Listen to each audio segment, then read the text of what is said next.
मैं हूं कुसुम, आप देख रहे हैं राजस्थान धड़का न्यूज। इस वक्त की बड़ी खबर।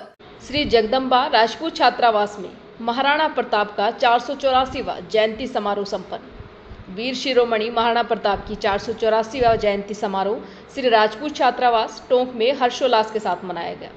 राजपूत सभा जयपुर के अध्यक्ष राम सिंह चंदलाई सहित गणमान्य व्यक्तियों ने महाराणा प्रताप के चित्र पर पुष्प अर्पित कर एवं दीप प्रज्वलित कर समारोह का आगाज किया। श्री जगदम्बा राजपूत छात्रावास टोंक के पदाधिकारियों ने आगंतुकों का माला व साफा पहनाकर भव्य स्वागत किया।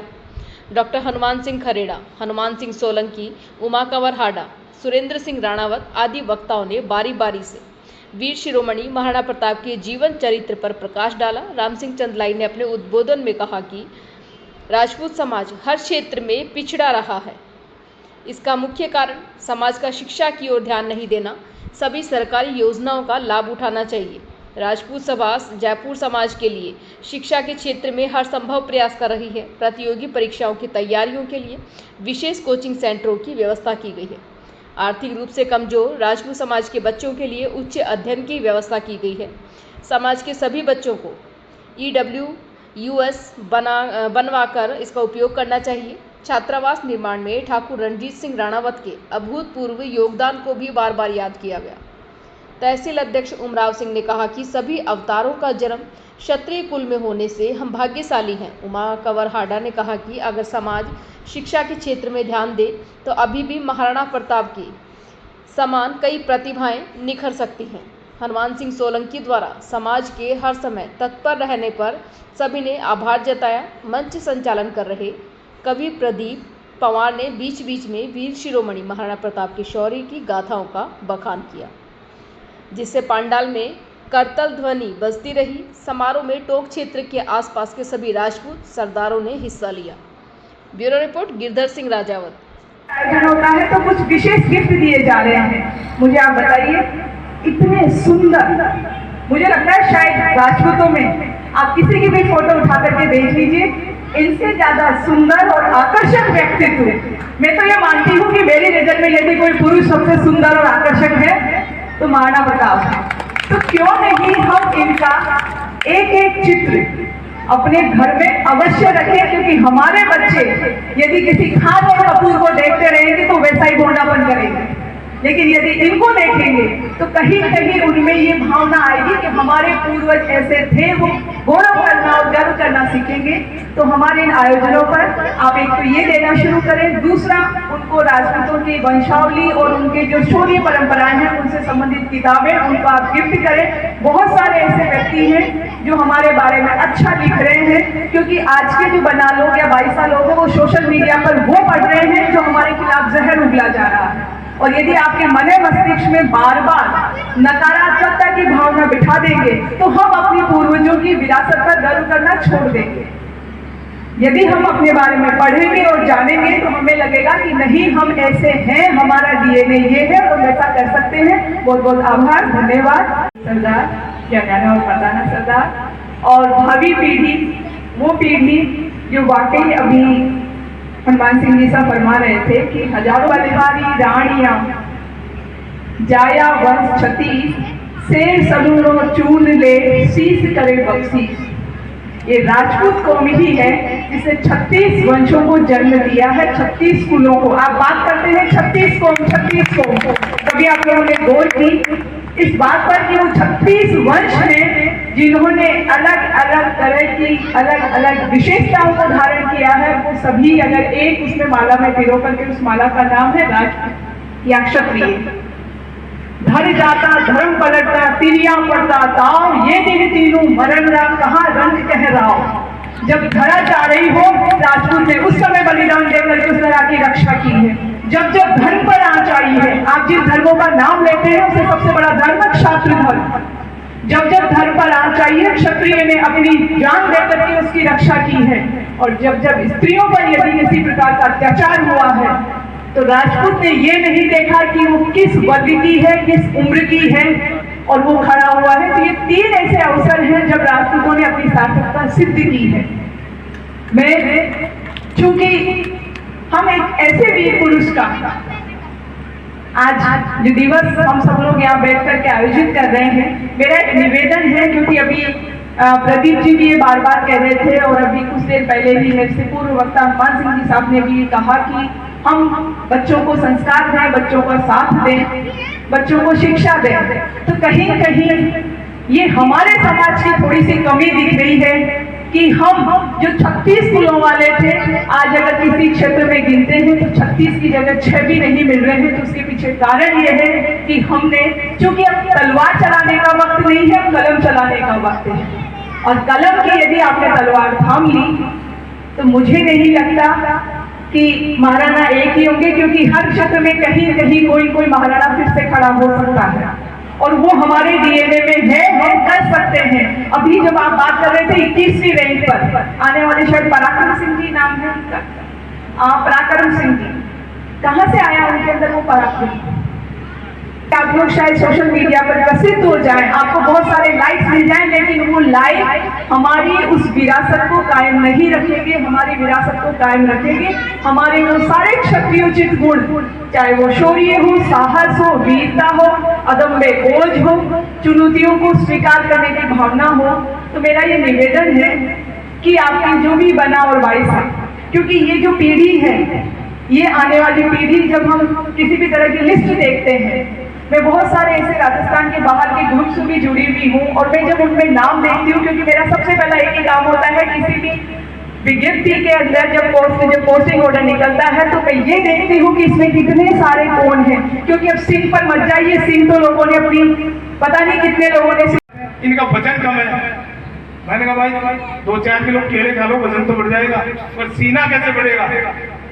तो मैं आपसे निवेदन करना चाहता हूँ कि अपने राजपूत समाज में जो बुराइयां उनको छोड़नी चाहिए। हमारे महाराणा प्रताप से हमें इस चीज की शिक्षा लेनी चाहिए, प्रेरणा लेनी चाहिए और हमें आगे बढ़ना चाहिए, हमें मजबूत होना चाहिए। अभी एक फॉरेस्टर साहब बता रहे थे, मुझे बड़ी खुशी हुई, और अभी हनुमान सिंह जी सोलंकी साहब फरमा रहे थे कि वो बच्चा कौन सी रैंक है, 21वीं रैंक IAS में आई है। बड़ी खुशी की बात है। इस अवसर पर ऐसे बच्चों को जो ऐसी अपनी प्रतिभाएं हैं, उनको मैं आपसे निवेदन करना चाहता हूं कि इस समय ऐसे प्रतिभाओं का हमें सम्मान करना चाहिए, उनको यहाँ बुलाना चाहिए, तो उससे और बच्चों को प्रेरणा मिलेगी। आज में अभी केकड़ी में एक प्रोग्राम था, वहाँ तो 75% से ज्यादा बच्चों के मार्क्स आए, उन सबको सम्मानित किया गया है।